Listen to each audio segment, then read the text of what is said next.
In 2012, the world as we knew it ended. A catastrophic event, unlike anything humanity had ever seen before, wiped out civilization as we knew it. The skies turned dark, and the air turned toxic. Buildings crumbled, and the earth shook. The few who survived the initial chaos were left to fend for themselves in a world that had become unrecognizable. Among the survivors was a group of strangers who had banded together in the face of the disaster. They were a diverse group, brought together by a shared will to survive. There was Maria, a former nurse who had lost her family in the chaos, Jack, a tough ex-military man with a heart of gold, Maya, a brilliant scientist who had been working on ways to mitigate climate change, and Leo, a resourceful young man who had grown up in a rural area and knew how to survive off the land. Together, they traveled across the desolate wasteland that was once their home, scavenging for food and supplies, and avoiding the dangers that lurked around every corner. They had each other's backs, but the road ahead was long and treacherous. One day, they stumbled upon an abandoned laboratory. Inside, they found a message scrawled on the walls, written by the scientists who had worked there before the apocalypse. It was a warning of sorts, a message of hope and despair all rolled into one. According to the message, the apocalypse had been caused by a chain reaction of natural disasters that had been set off by human activity. But the scientists had discovered a way to reverse the damage, to bring back the world as it once was. Maria, Jack, Maya, and Leah were intrigued by the message. They decided to take a chance and try to find the scientists who had written it, hoping that they could help to reverse the damage that had been done. Their journey was long and difficult, but eventually, they found the scientists. They were a group of brilliant minds who had survived the apocalypse by taking refuge underground. They had been working tirelessly to develop a way to reverse the damage that had been done, but they were running out of time.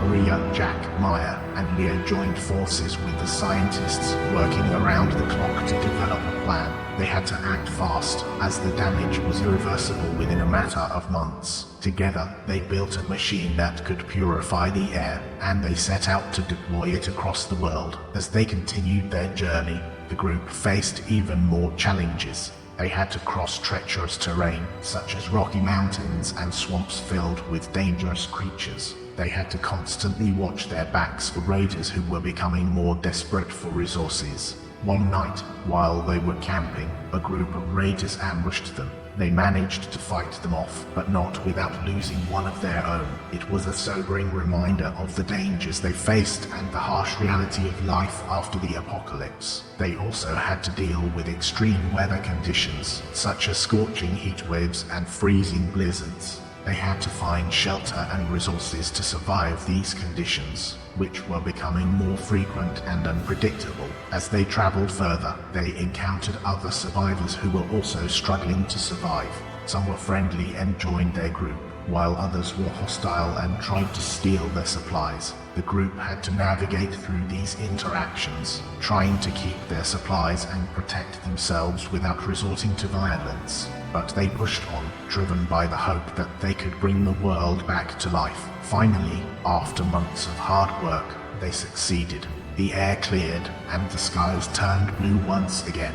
Plants began to grow, and animals returned to the world. The survivors emerged from their hiding places, blinking in the sunlight, and marveling at the world that they thought they had lost forever. For Maria, Jack, Maya, and Leo, the journey was over, but the work was just beginning. They had saved the world, but they knew that they had to work hard to keep it alive. They set out to build a new society, one that was based on cooperation and mutual respect, rather than greed and self-interest.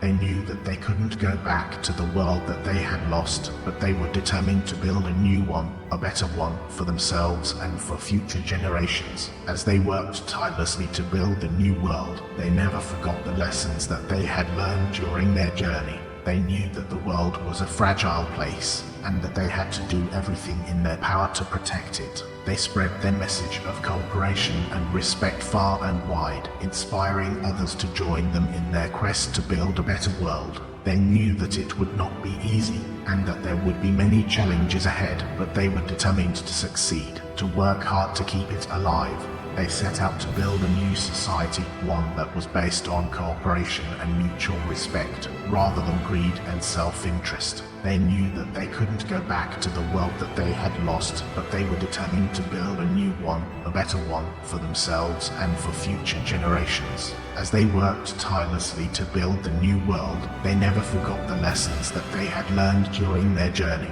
They knew that the world was a fragile place, and that they had to do everything in their power to protect it. They spread their message of cooperation and respect far and wide, inspiring others to join them in their quest to build a better world. They knew that it would not be easy, and that there would be many challenges ahead, but they were determined to succeed.